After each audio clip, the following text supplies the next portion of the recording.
Hey folks, welcome to Find Your Sunshine.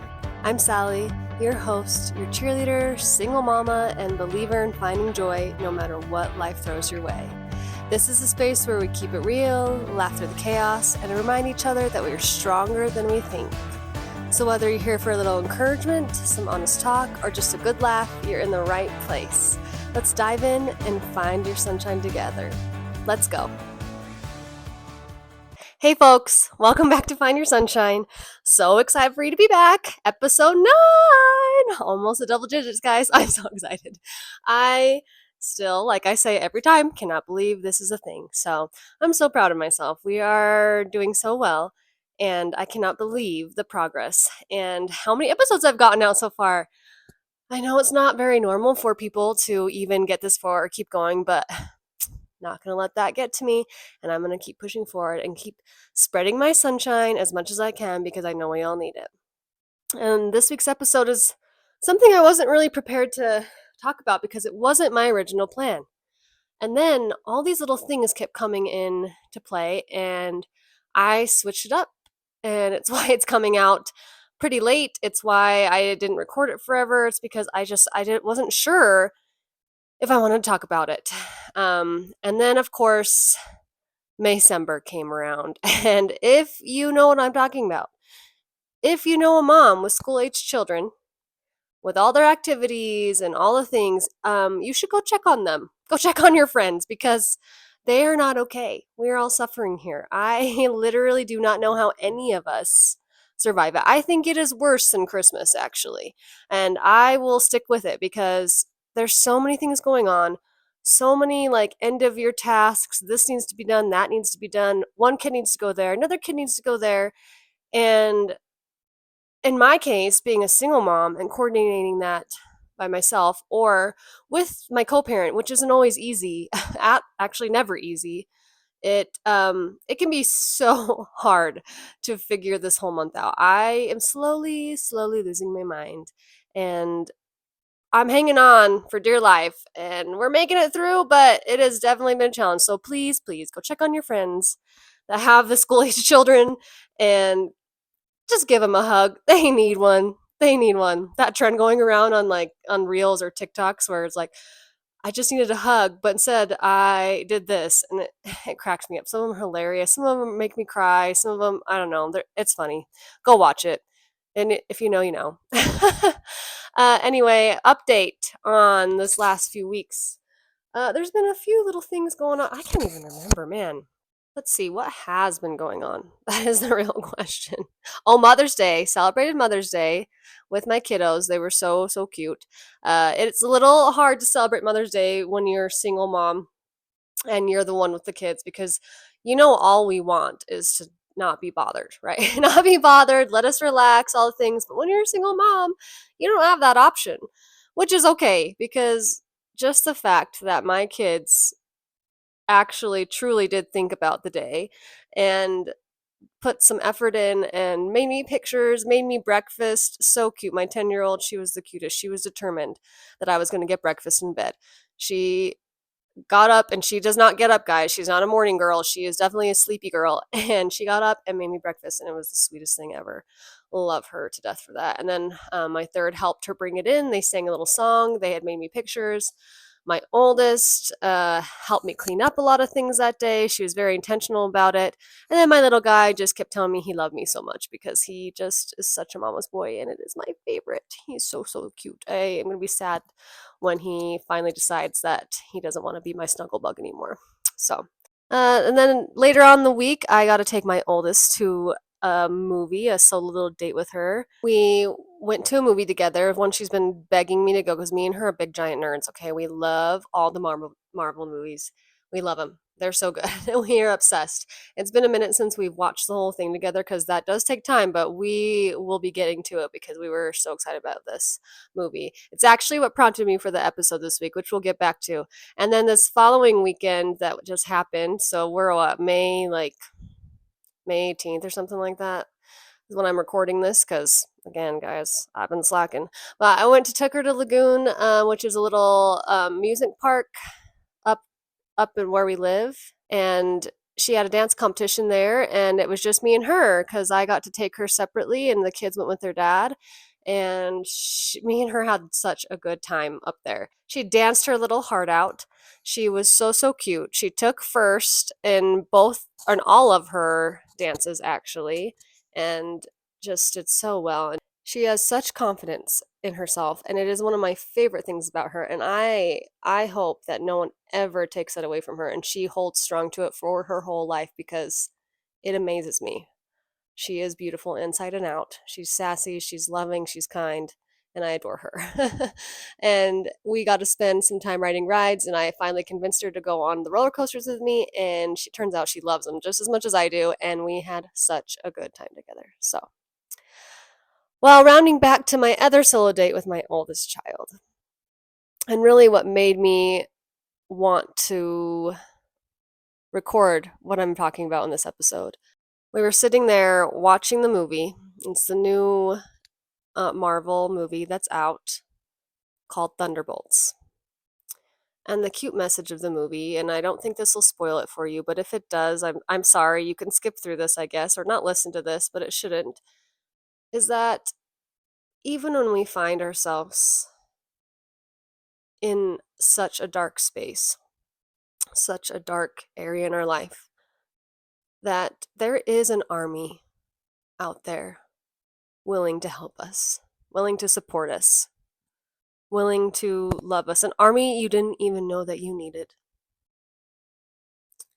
And during the movie, when the main message came across, my daughter turns to me and says, "I'm not crying, you're crying." And we both started giggling because we were the only ones in the theater and we were just having such a good time. And I just looked at her and it hit me that this is what I was needing to talk about this next episode. When I found myself in one of my darkest holes in the past few years, and even before the darkest year of my life, there was a few times where I found myself what I used to say to a friend that I was in my dark hole. I was hiding in my hole, and I didn't want to come out. The one where you're doing your best to show up for everybody. You smile, you go to work, you're taking care of your kids, and you're pretending that things are okay, but deep down, you're slowly dying inside. Deep down, like mentally and emotionally, you're exhausted. And you're not even sure how you're making it through life. But you're not asking for help from anybody around you. You're just getting through it the best that you can because you don't want anyone to see how bad you're doing. You don't want others to know that things have gotten this bad because you're ashamed of it. You're ashamed that you are allowing yourself to be in this dark hole or allowing these feelings to happen, and you don't want anyone around you to know because you want people to see that you have a perfect life or that your life is going well and that you've made your dreams come true, and you don't want others to know that there is that dark side. And I remember when the friend I'm talking about, she's the one that always listens to this, she'll know. And it wasn't even at the darkest point in my life, but at one of the darker times, she came over to come see me, and I don't even remember what prompted her to come and talk to me. But I do remember being one of my saving graces. She came over into my house. I just had a baby, or yeah, he was at least a few months old, not very big at the time, which probably didn't help anything. But she came over just to see him and to talk to me, and we hadn't seen each other for a while. And for whatever reason, I let her in. I let her into what had been going on in my life and what was keeping me in my hole. And she expressed to me what had been going on in her life and her dark times. Because of that moment, we both just were able to come out of our dark holes just for a second and realize that we could be each other's support system. Not our only support system, but something that we could cling to, someone we could reach out to, someone we didn't think was going to be there for us, but was willing to do that because they knew something wasn't right, or they knew what it felt like to be in that hole. And we both knew that we couldn't stay in those dark holes, that we had to find a way out. We had to find that light. And I remember in that moment, I remember feeling I wasn't alone anymore.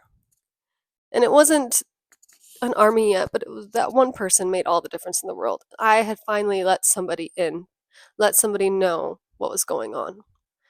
And that rush of relief inside of me, that instant weight lifted off your chest when you do let people in, man, it is amazing. It is crazy. Just one person could take that much off of my chest.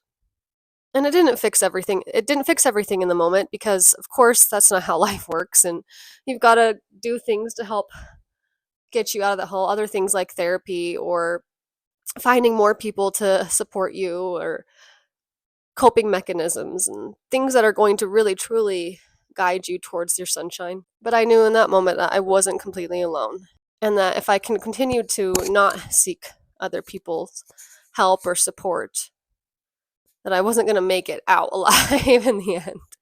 And that sounds terrible, but it's true. So I remember being in bed one night. This is probably like, I don't know, a year and a half later when things were really just bad. And I thought, I cannot survive like this. Not alone. And I realized I was doing it again. I wasn't asking people for help. And I realized I wasn't alone because there wasn't anyone around me. I was alone because I was shutting the door. I was hiding again. I wasn't letting people see what was really going on.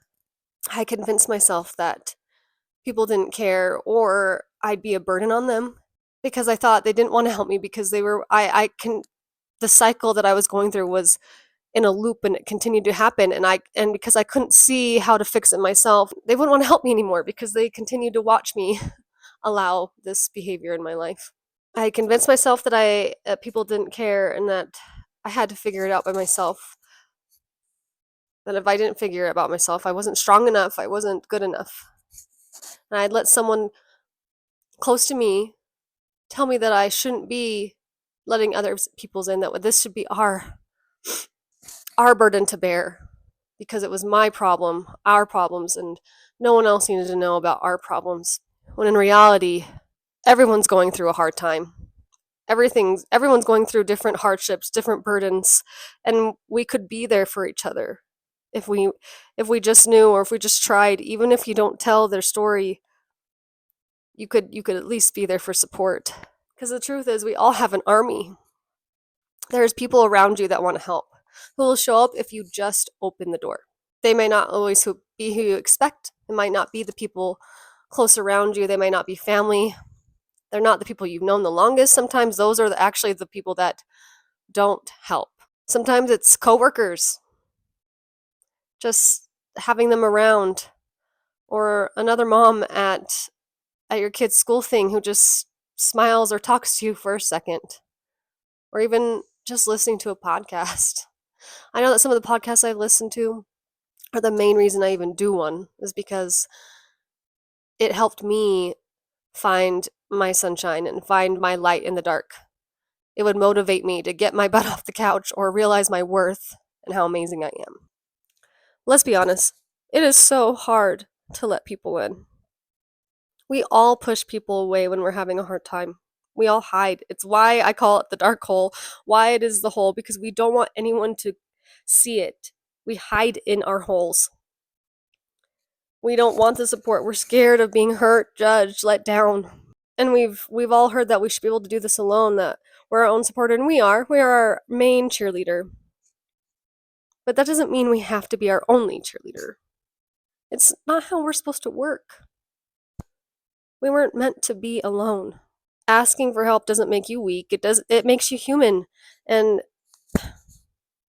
letting people see your flaws, your darkness, the cracks in your armor doesn't make you a broken person. It makes you real.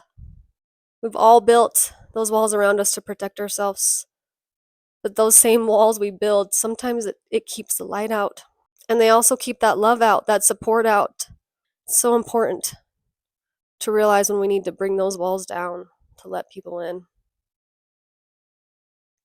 And it doesn't always look like pouring your heart out to everybody or having a dramatic breakdown, because trust me, I've had plenty of those. The people around me know. Sometimes it's just subtle. Sometimes you'll be out with your kids and someone says, "Hey, can I help you with that? Can I help your kid get up on that slide?" And you're busy fumbling through your diaper bag for a snack that the other kid wanted, and they can see that you're flustered, and another mom just walks up to you and offers help. It's as simple as saying, "Yeah, actually, that would be great." It's texting a friend saying, "Hey, do you have just a minute?" Me and my friends do this all the time. In fact, my sister-in-law once sent me a thing, "I always have 8 minutes for you." And we knew that if one of us ever needed to really talk, we could send that text. And if we have a minute, if we have time, if we're not at work or we're not currently busy, we give them a call and we talk about it. This happens with my friends too. Sometimes they just randomly text, "Do you need to talk?" It's important. And as crazy as it sounds, we have to also put that offer out there too. "Hey, do you have a minute?" And they can tell you yes or no. If they don't have a minute, then say, "When you do, please call. I need to talk." Trust me, those right people, they're going to call you back when they can. They're going to love you when they can. They will support you when they can. And when those people in your life, when they say, "Let me know if you need anything," take them up on that offer. Especially when you really are in need of something. Ask them. Ask people if they could do something for you. Be more vulnerable. And you don't even have to be going through a hard time to ask for help. You don't have to prove you're struggling before you accept help. Love doesn't work like that. It shouldn't work like that. Some people think you have to be struggling to earn help, but you do not. We all need help. True connection does not ask you to perform. You don't need to be struggling to ask for help. Letting people in, it's also allowing joy again, laughing, sharing, making space for people to walk beside you and just be with you. It's part of the reason I always go out of my way to post the picture now, to post some funny meme, to send the funny reel, to send a funny text, to send a Snapchat to my best friend, letting her know how much she's loved. Because that's also allowing people in your space. You're letting them see you. You're letting them know that they're allowed in your space and you love them. The people who truly care about you, they will never make you feel like you're too much. They won't. They won't. If they're having a hard time, they'll let you know. If they aren't available at the moment, they should let you know, and they will. People that love you will. The people that care enough will. The people, your army, the army you have, they're going to be behind you, cheering you on, loving you. No matter how they show their love, they will do it. And everyone shows love differently, so don't expect it to be the same way you do it, because that's not how it works ever. But they'll be there helping you, holding you, loving you. And you might be wondering, how do I find these people? Where are these people that want to help me thrive? Where are these people that will support me? Because sometimes it is, you look around you and you're like, "I don't have anyone." Or at least it feels that way. But they're there. They're around you. And you might not see them because sometimes pain or depression, sadness makes things blurry. You're so focused on surviving that you forget to look around to see who's around you. But they're that one friend who checks in every once in a while. They're maybe a church member who brings you a meal. They're that random server at a restaurant that asks how your day was, or if they could do anything more for you, gives you the extra smile.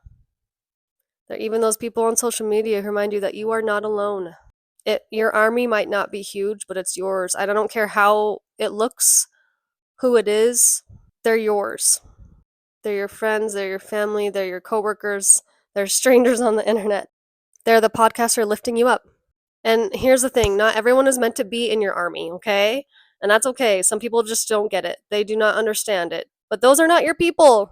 They'll walk away, they'll leave you in the dust. If they do that, remember, not your army. They are not meant to be in your space, and they are not your people. So let them go. Distance yourself from them if need be. Don't rely on them. They are not your people. Because your people, again, they will not make you feel like a burden. They show up when it's messy. They sit with you in silence. They listen to your You're crying even if they've heard it 1,000 times. They help you climb up those dark walls of your hole. They help you reach for that light, even if you're kicking and screaming the whole way, because trust me, you will kick and scream. Sometimes you'll say, no, leave me down here. But they will help you up anyway, and they will drag your sorry ass up those walls and get you out. Because we all end up in that dark place at some point. That's just part of being human. None of us are immune from it. It just is, and it's no fun. But we cannot live there, and we are not meant to stay in the pit. Sometimes that first step out, it's not a huge leap. Like I said, it's a tiny little light that's shining for you to reach for. It's reaching out and letting someone else grab it. It's letting that one friend come and talk to you and be your little tiny support, even when no one else knows. It's saying, hey, I'm actually not okay. It's choosing to believe that healing is a group effort. It's not meant to be something to do alone. And slowly, so slowly, with the right people by your side, you will be able to climb out. One conversation at a time. One I've got you at a time. And one you're not alone at a time. You do not have to be fully healed to accept help, guys. You don't have to be okay to deserve love. You just have to let them in. You have to let your army in. So, guys, I want to leave you with this. Remember, you are not weak for needing people. You're not weak for needing an army. You are not weak for needing support. You're strong for choosing connection. You are strong for asking for help. You are strong for knowing when you need the help. Your army is out there. It's already around you, just waiting for you to say you're ready, waiting for you to let them in. And if you feel like you have no one, let me be a part of your army. I'm right here. I promise you, this is one of the main reasons I do this, is because I know when I felt so alone that I was so grateful for even the slightest bit of support. And I never want anyone to feel alone. Not the way I did. I don't think anyone deserves it. And I will be here to support you. I'm right here. This podcast, this community, this little corner of sunshine. We're in this together. So, guys, I'm going to give you a little challenge this week now that I can pull myself together. Reach out to one person that's been on your mind. I don't care if you think they're doing okay. I don't care if they are doing okay. Just one. Let them in. Let them see the real you. Be there for them. Let them be there for you. Let them see the real you. The tired, the hopeful, the messy, the beautiful. Because maybe they just need that slight connection with somebody. Maybe they need just one person to vent to that day. You never know what kind of light that they might need or they might bring into your world. Because some funny quote, a quote I saw today was like, you haven't even met all the people that are meant to be in your army yet. You haven't met all the people that are meant to change your lives, that are meant to help support you on your journey. So, friends, you do not have to stay in the dark. And you do not have to fight alone. You've got an army. And we're ready to rise with you. So, as always, you are enough. You are strong. You are smart. You are brave. You are absolutely loved and adored. Do not forget it. Thanks for listening to this. If this episode resonates with you, please share it with a friend. Please share it with anyone who needs a little sunshine in their life. And to be reminded that they are not alone. So until next time, keep shining, keep climbing, and keep letting that love in. Love you guys. Bye, folks.